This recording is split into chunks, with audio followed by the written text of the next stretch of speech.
राम भगवान आत्मदर्शी बाबा नगीना साहब जी के द्वारा रचित अद्भुत ग्रंथ वेदानुवचन का भगवान ज्ञान कांड भाग चल रहा है और इसका भगवान 3रा अध्याय चल रहा है। अब यहाँ से आगे ले रहे हैं एपिसोड आज 6 है। बुद्धिमान मनुष्य बुद्धिमान मनुष्य जानता है कि वह जो प्रकाशित करता है उससे जो प्रकाशित होता है भिन्न है। बुद्धिमान मनुष्य जानता है कि वह जो प्रकाशित करता है उससे जो प्रकाशित होता है भिन्न है। आत्मा तो प्रकाशित करता है और वृत्ति एवं ज्ञानेंद्रियां और कर्मेंद्रियां प्रकाशित होती हैं।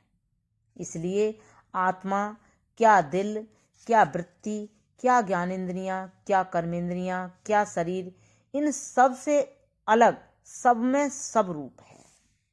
जबकि वह सब में सब कुछ है तो उनसे अलग करके वह किसी रूप में भी नहीं देखा जाता, क्योंकि वह अपने स्वरूप में निर्विकार और निरअवयव अर्थात तर्क वितर्क व प्रमाण प्रमेय से रहित ज्योति मात्र है। जिस प्रकार बाहरी ज्योति भी लाल में लाल, काले में काली, पीले में पीली दिखाई देती है, परंतु वास्तव में न वह लाल, न काली, न पीली अनुभव होती है। इसी तरह आत्मा भी सब में सब कुछ दिखाई देता है, परंतु वास्तव में अलग व आंतरिक ज्योति अनुभव होती है। इसके अनुभव के लिए जिज्ञासु को चाहिए कि पहले ज्ञानेंद्रियों को निष्क्रिय करके अपनी वृत्तियों को भीतर में ध्यानपूर्वक देखे। इस दशा में विविध ख्याल उत्पन्न होंगे और दूर होंगे। वह जो इन ख्यालों के उदय अस्त और इनकी फसलों को देखता और प्रकाशित करता है वही आत्मज्योति है। वह जो इन ख्यालों के उदय अस्त और इनकी फसल यानी लगातार सिलसिले को देखता और प्रकाशित करता है वही आत्मज्योति है। इस दर्शन में तो वृत्तियां दर्पण के समान हो जाती हैं।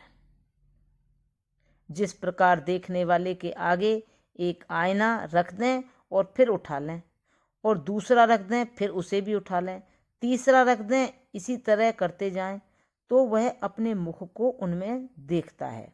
इसी तरह समाधि की जिज्ञासु आत्मज्योति प्रकाशन को ख्यालों व संकल्पों में अनुभव कर सकता है।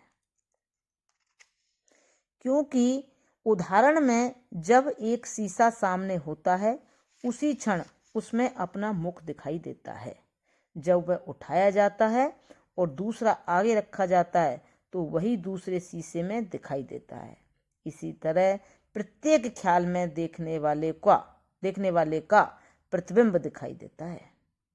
क्योंकि जब एक ख्याल उदय होता है तो ख्याल का और ख्याल के उठने का और उस ज्योति का जिसके सहारे वह ख्याल उठता है दर्शन होता है।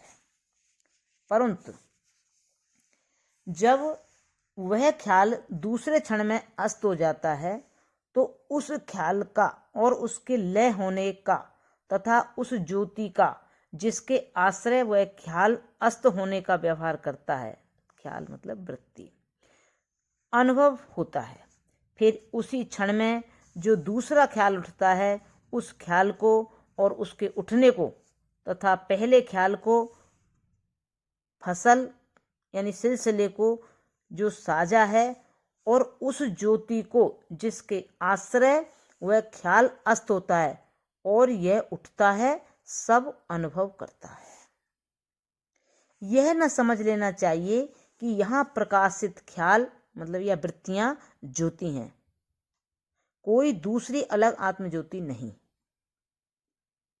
वरन यह समझना चाहिए कि वह जो उदय और अस्त का व्यापार है वह तो वृत्तियों का काम है, किंतु जिसके आश्रय यह व्यापार होता है और जो उनके अनुभव करता है वह उनसे अलग आत्मज्योति है।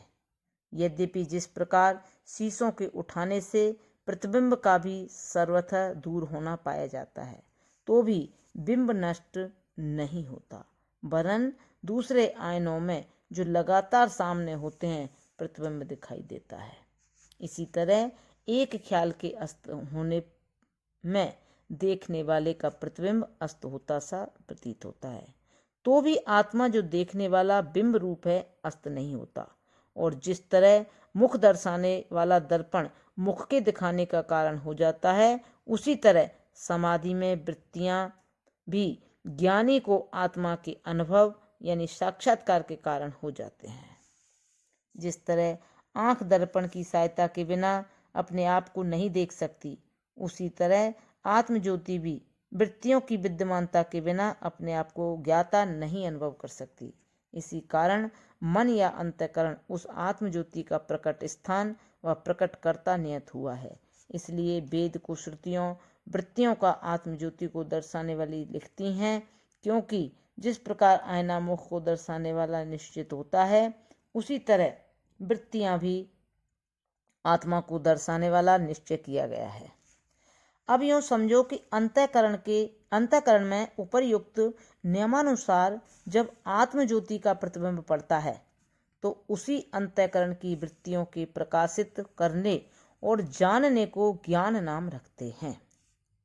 ज्ञान में एक भाग तो यही भीतरी ज्योति है और दूसरा भाग मन अर्थात अंतःकरण है, जो वृत्तियों या ख्यालों के रूप में तरंगित होता है।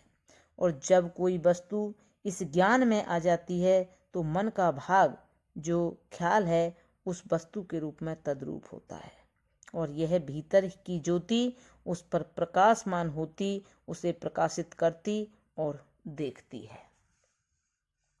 देखो, जब कोई वस्तु हमारी आंखों के सामने आती है, तो हमारी मनोमय किरणें दृष्टि की किरणों से मिली हुई आंखों से बाहर निकलती उस वस्तु पर उसी तरह जा पड़ती हैं जिस तरह सूर्य की किरणें भी उस पर पड़ती हैं, और फिर जिस तरह सूर्य की किरणें उसका रूप धारण करती उसके चारों ओर परिवृत्त होती हैं, उसी तरह ज्ञान में जो ख्याल अर्थात वृत्ति का भाग है वह वस्तु के आकार व तदाकार हुआ उसको घेरता है और आत्मज्योति उसे अनुभव करती है।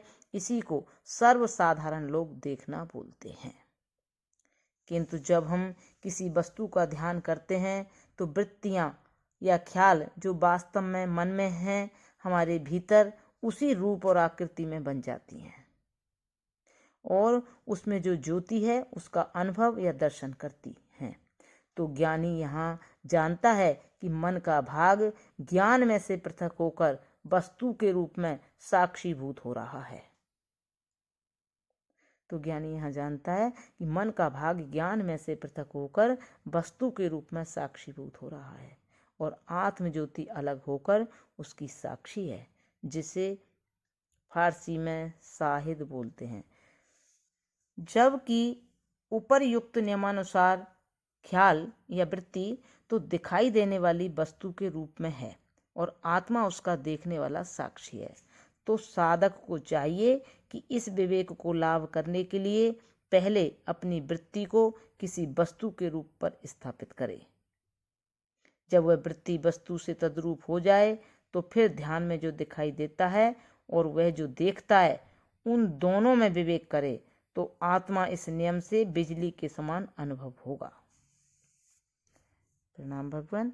अब यहाँ से आगे कर लेंगे। ओम शांति शांति शांति।